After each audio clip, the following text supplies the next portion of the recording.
नमस्कार दोस्तों, आज हम आपको एक ऐसी दिव्य कथा सुनाने जा रहे हैं जिसे सुनकर आपके रोंगटे खड़े हो जाएंगे। एक ऐसी घटना जिसमें स्वयं गणपति बप्पा ने एक पवित्र नदी को श्राप दिया और वह नदी पृथ्वी से लुप्त होकर पाताल लोक चली गई। आखिर क्या वजह थी और वो कौन सी नदी थी? श्राप किस परिस्थिति में दे दिया गया और यह रहस्य आज तक क्यों छिपा रहा? आइए जानते हैं गणेश जी, सरस्वती नदी और महाभारत लेखक की अद्भुत कथा। महाभारत केवल एक ग्रंथ नहीं बल्कि मानव इतिहास का सबसे बड़ा ज्ञान समुद्र है। वेदव्यास जी के मन में जब इस महान ग्रंथ को लिखवाने का विचार आया तो उन्हें एक ऐसा दिव्य लेखक चाहिए था जो तेज, बुद्धिमान और एकाग्र चित्त हो।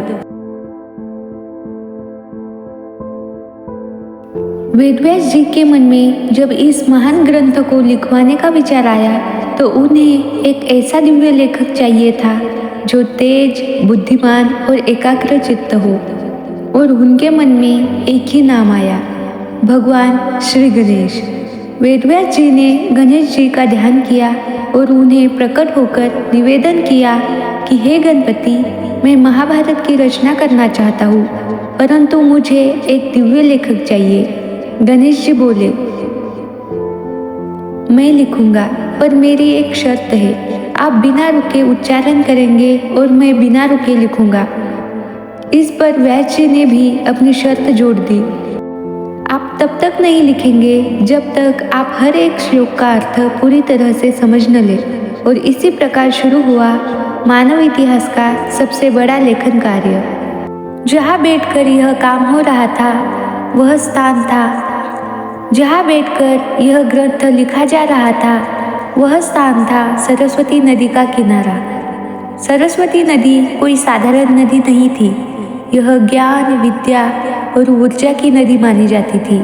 यह नदी वेदों की जननी कही जाती है। कहते हैं कि इसकी धारा में ध्यान लगाने से मन तेज हो जाता है और स्मरण शक्ति अद्भुत हो जाती है। इसीलिए वेदव्यास जी और गणेश जी जलधारा के पास एक शांत चट्टान पर बैठकर महाभारत लिख रहे थे।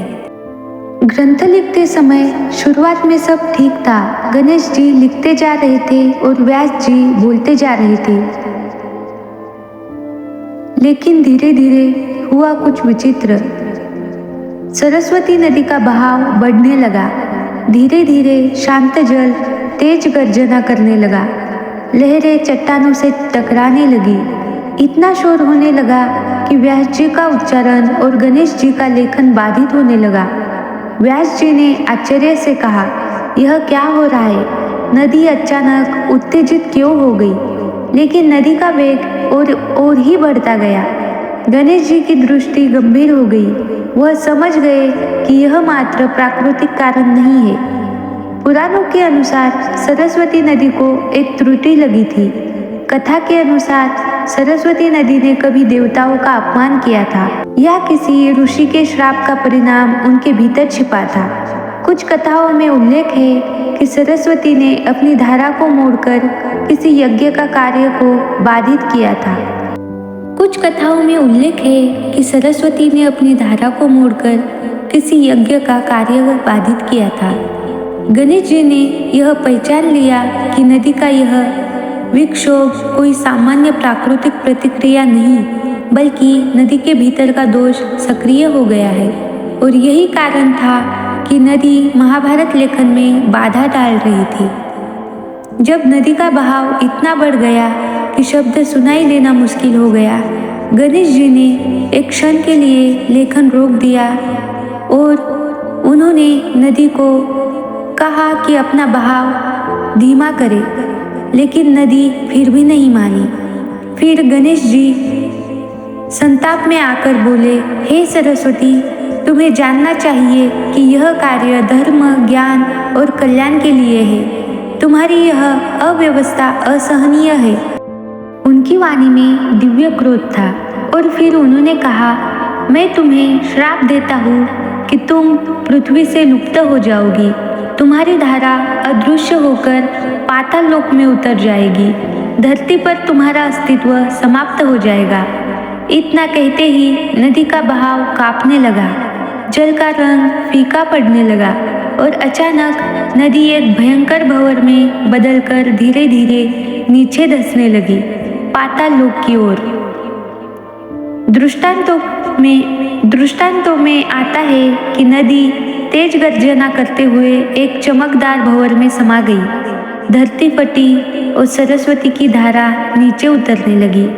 थोड़ी ही देर में जहाँ पहले विशाल नदी बहती थी, वहाँ केवल सूखी भूमि बची थी।